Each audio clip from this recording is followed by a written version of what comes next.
L'info éco avec Capital. Le coup de gueule du jour va être poussé par les foyers modestes. Ces derniers sont en effet les grands perdants des mesures socio-fiscales prises par le gouvernement depuis le début du quinquennat. C'est ce que révèle une note publiée ce mercredi par l'Observatoire des conjonctures économiques. Et leur situation ne devrait pas s'améliorer avec le projet de loi finance pour 2020. Baisse des APL, réforme de l'assurance chômage ou encore augmentation du prix du tabac.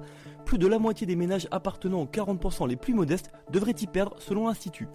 Cela devrait se traduire par une perte moyenne de 45 € cette année pour les 5% des ménages les plus modestes, précise l'OFCE.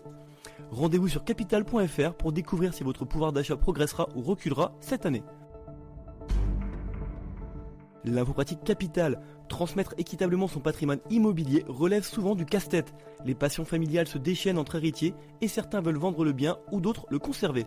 Pour éviter ces soucis, la société civile de placement immobilier offre dans ce cas de nombreux avantages pour le souscripteur, détaille Capital.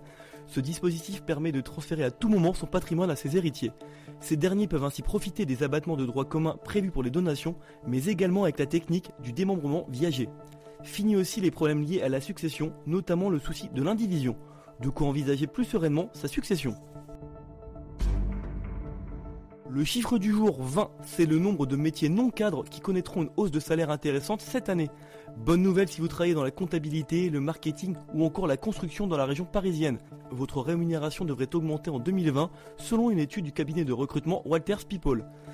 Les comptables ont de quoi se réjouir. En plus d'un nombre d'offres d'emploi en hausse, certains verront leur fiche de paie gonfler. L'augmentation sera ainsi de 6% pour les profils de comptables fournisseurs et de comptables clients. De leur côté, les coordinateurs logistiques, les gestionnaires de paie et les chargés de contrôle qualité n'auront pas à se plaindre non plus. Retrouvez sur notre site la liste des 20 métiers et l'évolution du salaire à prévoir.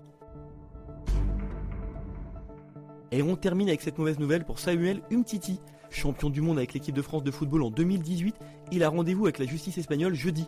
Les propriétaires de son ancienne villa près de Barcelone l'accusent d'avoir détérioré les lieux.